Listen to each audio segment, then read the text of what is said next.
నేతల మధ్య సమన్వయ లోపం కనిపిస్తోంది. పోలవరం కాన్స్టిట్యుయెన్సీ గురించే మనం మాట్లాడుతున్నాము. రెండు వర్గాలుగా కనిపిస్తున్నాయి. జనసేన అభ్యర్థి కలుపుకు పోవట్లేదు అంటోంది టీడీపీ. చిర్రి బాలరాజుకు దూరంగా ఉంటోంది బొరగం వర్గం. బాలరాజును మార్చి బొరగం శ్రీనివాసులకి టికెట్ ఇవ్వాలని డిమాండ్ చేస్తున్నారు. చివరి వరకు బొరగం కోసం పోరాడతామని ప్రకటిస్తున్నారు.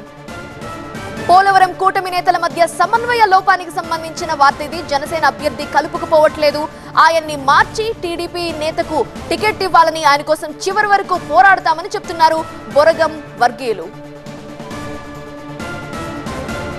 పాటిస్తూ ముందు గెలిచే వ్యక్తికే టికెట్ ఇవ్వాలి.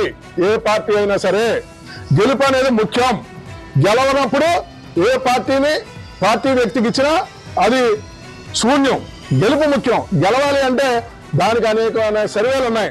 బొరగం శ్రీనివాస్ అనే వ్యక్తి బీఫామ్ ఇచ్చే వరకు కూడా టికెట్ కోసం ట్రై చేస్తానే ఉంటాడు.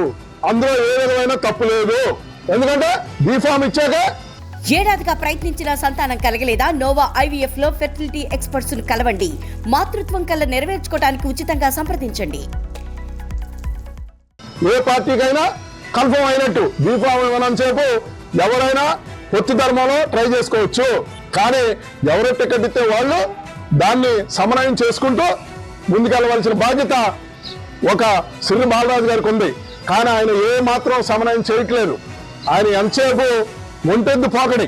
ఏదో ఒక ఊరు వెళ్తాడు, అక్కడ ఆ పార్టీకి గ్రామ కమిటీకి సంబంధించిన ఇంటికాడ కాకుండా ఇంకో వేరే ఇంటికాడ మీటింగ్ పెడతాడు. ఇవాళ మీరు పవన్ కళ్యాణ్ గారు రూట్ మ్యాప్ ఇచ్చేశారంటున్నారు.